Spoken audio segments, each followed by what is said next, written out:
Well, good evening, and welcome to another edition of Show Up Central Oregon. You can see that Mr. Cordell, Josh Cordell, is joining me tonight. As always, it's Positive Talk with Josh. Josh and I have been doing it on Wednesdays, but I think we may be doing it on Tuesdays. At least I'm hopeful that we can move it to Tuesdays because I now have an ongoing something at the time that we used to do our thing. So, anyways, hey, There you go. good evening, Josh. How's it going? Good evening. I'm doing well. How are you? You know what? It's been a long day, but it's always great to get together with you and have some conversations. And I look forward to these, two guys talking about feelings, which I jokingly say is the highlight of my week. Oh, good. Because I love this. This is great. It's nice to connect and get to kind of dive into some things. So I appreciate you being willing to do this. Very fun. Yeah, absolutely. So, social isolation. How are things going with your family? And then we'll move on to our topic, Josh. Thanks for asking. We're doing well. It's lots of walks around the neighborhood, lots of going on bike rides. Really looking forward to the day that playgrounds are back opened up and that kind of thing. But yeah, we're doing well. We're getting along with each other really well and being, it's always an exercise in patience, I think, for everyone. And so, yeah, I've got zero complaints. Everyone's healthy, and we've got a house that we like to live in and food in the refrigerator, and life is very good. Thank you for asking. Good. Excellent. So I know just before we went on, I texted you, you texted me. No, you texted me, and then I texted you. We texted each other. And you wanted to talk about how we're spending our time. Is that correct? Yeah. So here's kind of my thought on this is like, we all have the same amount of time in a day. And how are we spending it? And it's a combination of like the question, not actually what are you doing during that time, but how are you feeling about what you're doing and what's your like perspective on it? What kind of got this all going is two topics that we've been talking about a lot, just kind of in my circle of life. One is time and time management and how do you get things done and how are you using your time? And then the other is just the difference that your attitude makes doing the exact same activity.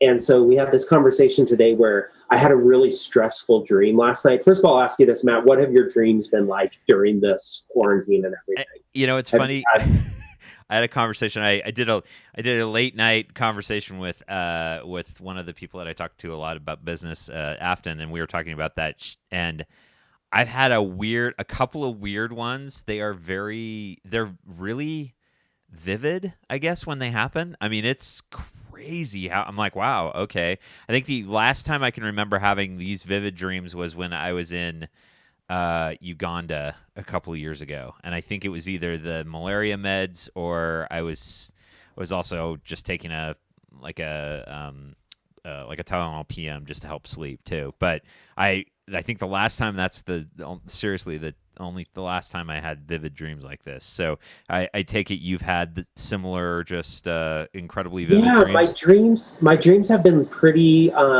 memorable, but it's not so much even the activity of the dream, but it's like the feel of it. So like last night I had a dream that was like, I don't even actually remember what the thing was. It was like making sandwiches or something, but it was extremely stressful. It was like a way more stressful, anxious kind of dream than the activity would match up with. And it's interesting because I have dreams like that, dreams that are extreme something, like say you're, for example, like fighting monsters or something, but it's not a stressful dream. It's super fun. It's really enjoyable. So it just got us talking about that idea of like sometimes the activity isn't really what makes the difference, but it's just your attitude and how you feel about it. And so it's just an interesting time of where, how are you using your time is my question for people. And it's less about the activity you're doing. It's great to have really good, healthy, positive activities right now, especially if you can find exercise and that kind of thing. It's vital. But more so, how do you feel about what you're doing? So, if you're doing, it's kind of that idea. I like someone said one time, uh, being trapped in a little room can either be like being in a prison cell or being in a monastery, depending on your perspective on it. Trapped And in. so it's that question: how are we feeling about our time right now? So run that through me again. So So say you're trapped in a little room, that can either be a prison cell where you are just like begrudging the whole experience and you just can't wait to get out, or it could be a monastery where you're like, this is time for me to grow and reflect and study, and like a very spiritual, positive time. And it could be the same room, but just having two different perspectives on it. yeah, that makes total sense. I was trying to just didn't quite catch it the first time, so but that totally makes sense, Josh. So I mean, obviously, then goes back to sort of what we've talked about many times, which is what are you choosing for your room? So what has been the? I mean, obviously, you've spent some time thinking about this today. For you, what would you encourage people to look at as far as this time, and living in the moment, I guess. It's funny. So one of the quotes that I just come back to over and over again is from The Office, and it's Andy Bernard in one of the final episodes, and he basically says, this isn't word for word, but he basically says, "I wish there was a way to know that you were in the good old days before you moved out of them." And it's this idea that like we look back on times and we go, whoa, that was like a really special, great, unique time. But at the moment, I didn't appreciate it, but you're able to appreciate it later. And so just to always think that like today could be the good old days, right? So like that person you're spending time with, there's no guarantee you get to keep doing that activity you're doing, that anything. We just aren't promised tomorrow. We don't know what the future holds for us. At least in the immediate future, we may be able to have a pretty good grasp on what like our long-term eternal future is like. But as far as tomorrow, I have no idea what tomorrow's going to be like. And so what am I doing about today? Like, what's my attitude with today? And so that's the thing that I'm constantly like trying to check on myself is, am I appreciating this? And it comes back, Matt, to something you and I both talked about, like just being grateful, right? Mm-hmm. Like just having an attitude of gratitude. You're like, sure, there's obviously going to be things that we could complain about. And some people listening to this may have really, really gnarly things going on right now. And I'm not downplaying any of the bad things. But where you're at right now, like, are you able to go, man, like this is, like where I'm at. And it's my choice of if this is a prison cell or a monastery, as in like, is this a place where I'm trapped and want to get out? Or is this a place where like, oh, I'm going to be here for a while. I'm going to use it. Like I'm going to grow. I'm going to be like focused on something positive. Yeah, I think that's a really good reference point too, because obviously today is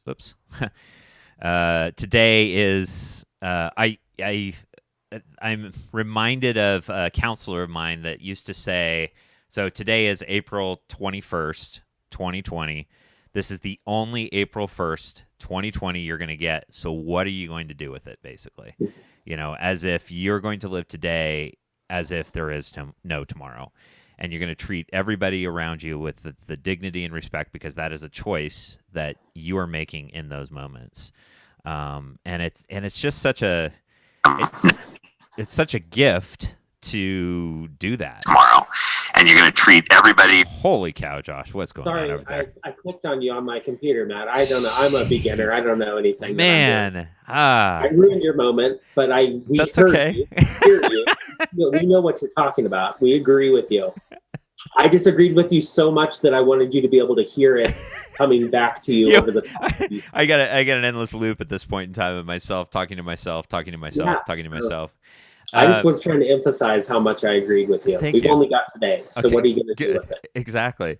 And that's just it's such a gift, and so we're spending our time in those moments. I guess it's hard for me, it's obviously this is sort of being vulnerable, and that's what we're supposed to be doing on this show. It's hard for me because right now in the moment is just, I feel like I'm bouncing from one thing to another thing to another thing.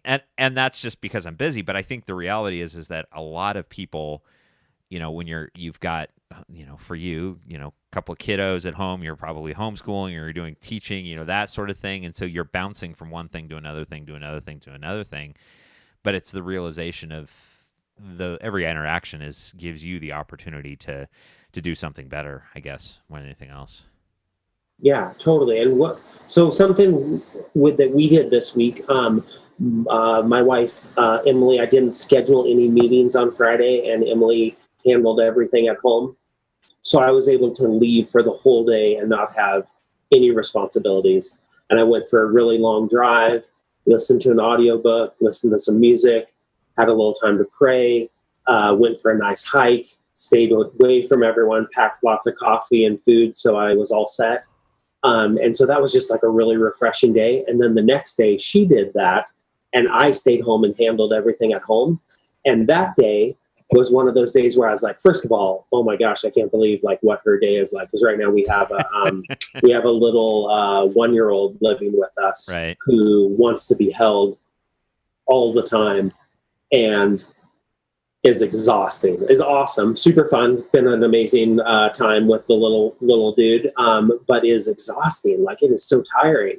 And then my 6-year-old, who is just the most amazing person and is so cool, does not stop ever. Like, nothing ever stops with her. There's no like, hey dad, I just want to chill. It's like, hey dad, what do you think? Did you know that an animal does this? What do you think of this? What are your 3 favorite colors? If you could only, if you were an animal at night and an animal during the day, what animals would you be?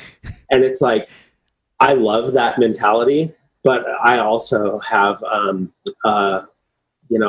old compared to a 6-year-old who can do that all day. So, yes, be thankful for your day and everything, but how do you, like you said, you're bouncing from one thing to the other, and it's like, we don't have downtime. And so how do we stay positive in the busy time that we have? And it really has to be a mindset thing, right? Like, it'd be one thing, it'd be nice if we all were like, yeah, so, I was really able to chill when I got a massage and went to the spa and like sat by a waterfall or something like that. But it's like, that's not the reality of our day. So how do you find like that inner peace when like you are really busy? Because I know a lot of people right now who are just like absolutely grinding because they're trying to figure out finances. They have kids at home. They have, all of these responsibilities didn't go away. They just got stacked on each other. Yeah.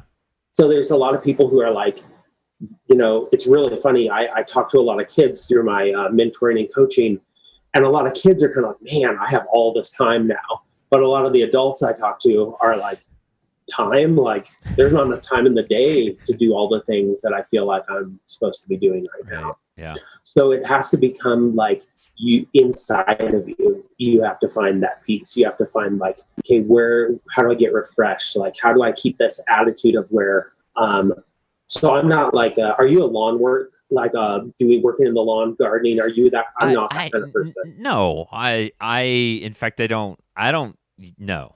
I don't do handiwork. I don't do anything. I am one of those guys that I can wire a multi-camera remote, or in the case of what I've built here, I can do it. But don't ask me to construct anything. Don't ask me to be a mechanic. And yard work has always been and that's just kind of who I have to accept myself as. So, but why do you ask, Josh?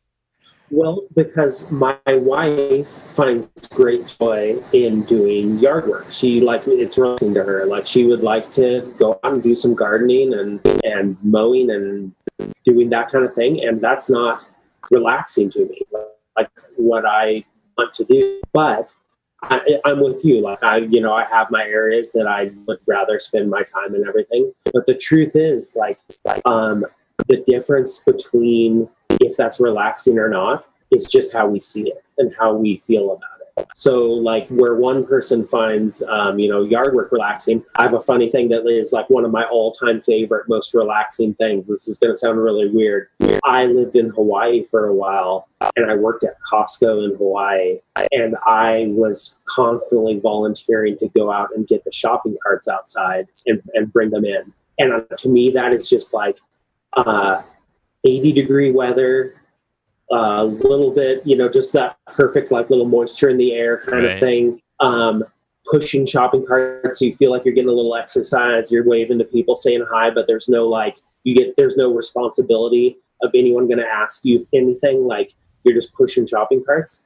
And honestly, I was like, man, I think heaven might be just like pushing shopping carts in Hawaii with like my friends around occasionally. Just a lot of kind of like me time to push carts around.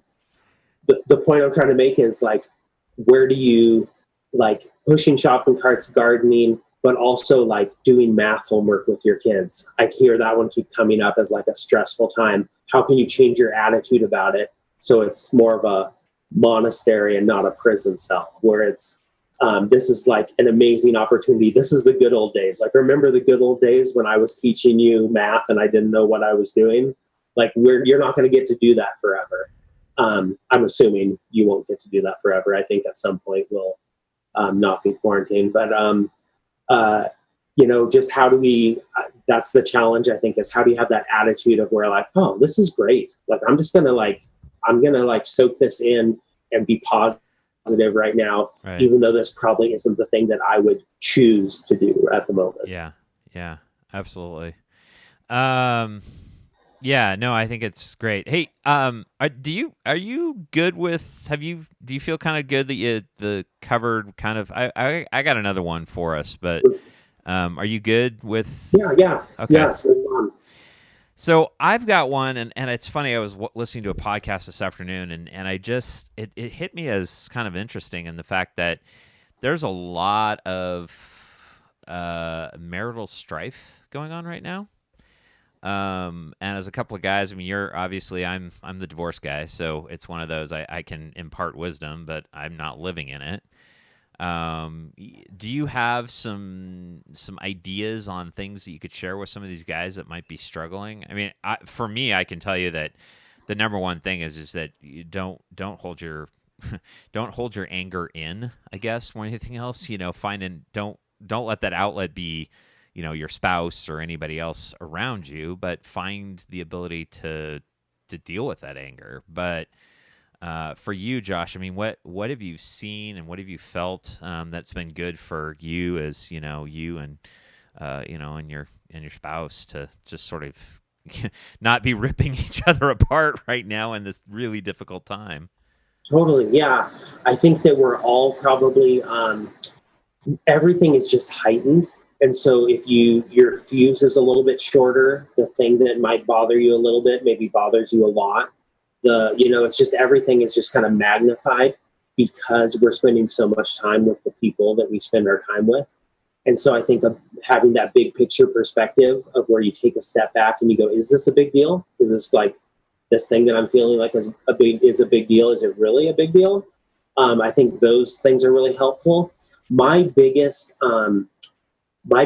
relationship tool that's helped me in the last few years has been to, it's kind of a concept that I've had but didn't have the words for it. And it's this idea of transformational versus transactional.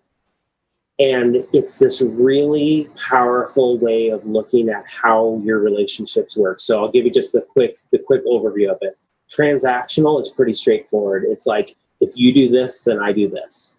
If you do the things I like, then I like you. If I do this for you, then I expect something in return. It's just you're making a transaction. Right. Transformational says, I love you, and there's nothing required for that. And it's an interesting thing. It's like, it's an easier approach to have. So it's when you're in a position of leadership. So say, for example, you're the parent of a small child, then it's much easier to be transformational because the transactions don't have expectations built in yet. So it's like you have this little kid and you're like, I'm going to love you even if you punch me in the throat because you're 1 year old and I know that when I grab you and you get excited, you're going to accidentally rip my glasses off, and that doesn't mean I'm going to stop loving you. Right, so it's very transformational. It's like there's nothing you have to do to get my love. But then the big step comes, can I be transformational with the people who do have things to offer me? So can I be transformational in the relationship with my spouse, of where it's not a question of, knowing if my spouse loves me or not. So I trust that she loves me. And I believe that. And so then I don't have to have her prove it to me. I can just know that she does, and I can love her. And then if I don't feel like I get the response that I would want, I'm not then holding out until I get that response. And I constantly have to check myself on that, because I think we're really wired to be transactional in life. Yeah. And so that's the thing I would say is like, it's a huge step, and it's not an easy step to make in the people who are closest to you and on the level of you. It's a much easier approach to the people that you're above, if that makes sense. And I say above in a good way, as in like you're a father, you're a coach, you're a mentor, you're something where like you have a relationship where they're like you're pouring into them. It's much easier to be transformational. Right. But when it's like someone on your own level, can you then try to be that way where you say like, okay, I know that like in the long run this is all going to be good, and I don't require anything from you right now for me to continue trying to be good to you. So that would be kind of, I mean, and again, I'm no marriage counselor, and I am so far from perfect. And we could get Emily on here, and she'd say, "Oh boy, no." Emily would say nice things about me. She's nice like that. But really, when I have that approach, my life is so much smoother. Mm-hmm. When I have the approach of like, I don't require anything from you. I'm going to, and I would challenge you if you want to have a little more of that. Here's one way you do it. Send a message to someone that just is like a positive, reinforcing, hey, I care about you, was thinking about you kind of message. Don't require anything back. Right. Reach out to someone to talk to them. How are you doing? When they tell you how they're doing, you don't say, well, now let me tell you how I'm doing. You just keep reaching out and you keep digging in. How are you doing? How are you doing? Well, tell me more about that. And it's a nice way, like, and then obviously, like, we do need things back, like I'm not saying anyone's on an island where you don't need to be loved or have people check in on you or anything. But when you can do it without having those strings attached, it just makes life a lot easier. Right. Yeah, it really does. And it's just, that's a good way to live life more than anything else. The reality is we should be doing things just in service of others as opposed to in service of ours, or like you're saying, a transaction back. It's just an important thing. I also think it's important right now that if you are struggling with, your significant other, spouse, whatever that looks like at this point in time, I would encourage you to find help of some kind. Go see if you can see a counselor, do a meeting like that, virtual meeting. But I think above all, it's also important to just say, okay, we got some struggles right now. We need to spend, this is not a time. These are things that are not safe to talk about right now, because it's just going to cause problems. And there's things we have to work through, but it's one of those that we work through it, after we can at least get some separation from each other. Cause I think we're so in the throes of everything right now that it's really tough. And so I think it's just important, and love. I appreciate what you said, Josh, because love should be about, that unconditional. There are no conditions with love. That's the reality. So, very much so. I think, and to touch on what you just said, I think that's such an important message, Matt, that like, if you're struggling with anything right now, like, don't do it alone. Like, this is just a time where it's easy to be like isolated. And if you feel lonely, if your relationship is having a hard time, if you're just really like down, like, reach out to people, reach out, find help. There's lots of hotlines available and that kind of thing. But there's also just, if you're watching this video, then reach out to one of us, like reach out to someone Yeah. And just don't try to go it alone. It's life's too heavy of a burden to bear alone. You can't, you gotta get help, and many hands make for light work, they say. And so you get a few people, to help you with what you're going through, and that's different, I think, than kind of like doing the like airing dirty laundry of just saying like, looking for like a bunch of like attention with I'm having a hard time right now is a little different than like saying like, well, I'm having a hard time. I don't want to do this alone. I'm going to reach out to somebody and get some help. Um, is it's a powerful thing to do if people want to help you. Yeah, and I think the reality is, I think you said this too, Josh. I mean, we are not by any stretch of the imagination perfect. I mean, neither Josh or myself is perfect, and we get mad, we get frustrated, we get all these things. But what we're encouraging everybody to do is say, okay, we're going to step back and make a choice to say, okay, I can one, if I'm in the wrong, I'm of the belief that if I've overreacted, I should probably apologize, no matter if I'm right or wrong. The overreaction should be an apology, just because. And then two, to know that this is a difficult time, and we need to give grace. Need to realize that all of us are struggling, and if it's our spouse, if it's our kids, they're struggling too. There's just some deep, whether it's verbalized or not, there's still a struggle there. So yeah, I would say, Matt, that's so important. Is that extra grace, extra mercy, extra kindness? Like, just the more that we can be easy on each other, like be kind to each other. You never know just how hard it is for somebody else, and so if you can be, just a little more merciful, show a little more grace to people, then maybe we come out of this on the other side of being quarantined, and we all practice that a little more. Like, what if I was just a more graceful, kinder, more slow to react person after this, because I realize that people are having a hard time now, but guess what? When we get out of this, people are having a hard time later too. Like, life is difficult, and so just to treat people well would be a huge growth out of all of this. right, yeah, absolutely, I agree. Anything else? Anything else, Josh? I mean, we're about at our 30 minutes. So, I mean, is there anything else? Yeah. Do you think? No, this is great. Thanks, Matt. I hope you're having a good week. Yeah. I hope you have a really good rest of your week. Do you have something that you're really looking forward to this week? I'm really looking forward to. I ask this question a lot. So in my mentoring, I'll talk to like 20 or 30 young people in a week.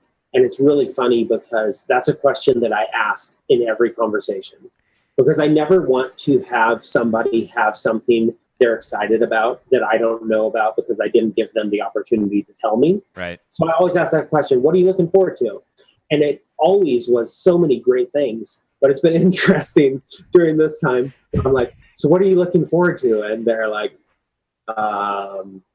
I mean, I guess sleep tonight's going to feel pretty good probably. And I think I heard some rumor about like ribs or something in the fridge. I don't know. Oh, that's funny. Yeah, so we the collective I'm work on the technical director for COVID-19 Central Oregon sort of group, and it's actually, we were doing a series of educational videos, and it was actually a bunch of teenagers, high school kids, talking today, and it was actually a lot of fun to hear their take on what's going on. But for me, what's the most exciting thing is tomorrow night for League of Women Voters and City Club of Central Oregon, we're doing a candidates forum for 2nd Congressional District for Republicans. And we have 7 candidates, which is even daunting for a live broadcast when you're in the room, let alone when you're bringing in 7 candidates with an 8-input switcher. Imagine that. That'll be an interesting one. So that's going to be tomorrow evening at 5:30 on City Club Facebook. So I guess, looking forward to it. I seem to be pushing the envelope as far as more and more production and more challenging production, which is fun. But at the same time, I'm like, okay, this is. And like I've told people before, Josh, I mean, this is looking forward to stuff. Well, I honestly, every week I look forward to talking to you. I look forward to talking to Sherry Helt, to Tom Schnell, from the other people that I do interviews with, because it's fun to. We're all social distancing, and this is my opportunity to talk to somebody, and I guess everybody gets to listen in on our conversation. Yeah, no, so this is great. And isn't it funny? Just the connections with people and the conversations with people, how everything is just, life is so different. And it's just this different feel of like you're walking around the neighborhood and you see someone walking down the sidewalk, and so they're headed down the sidewalk towards you, and you want to be respectful and give them their distance. So you walk out towards the middle of the street and you kind of wave at each other. And I still am just not used to this at all. Yeah. Like, and and I mean, I've grown more accustomed to just like, this is how we're doing stuff. And, I went to Costco today and I wore a mask when I went to Costco. And I think I'm going to keep wearing a mask too. I don't care however this all finishes up. The whole mask thing, I think I might get some really cool looking masks and just wear them all the time. You may have a struggle going to a bank when this is all over wearing a mask. My guess is they may ask you to, take the mask off, Josh. I know. I've thought about, that's a pretty funny one of the whole bank thing. Yeah. But yeah, so no, it is. And I look forward to this too, Matt. This is great. I love our conversations. And I would just encourage, last thing I would say is I just encourage people, like, just make sure that you're connecting with people in your world. Like, make sure that you're connecting with the people inside of your circle and checking in on them, but also, just how are we spending our time? Like, a really good way to spend your time is talking with someone and connecting with them. Totally agree, Josh. Hey, thanks again for joining me. I really appreciate it, man. Yeah, so that does it for tonight. Be back on tomorrow for a little while. But again, remember, I want you all to show up for Central Oregon.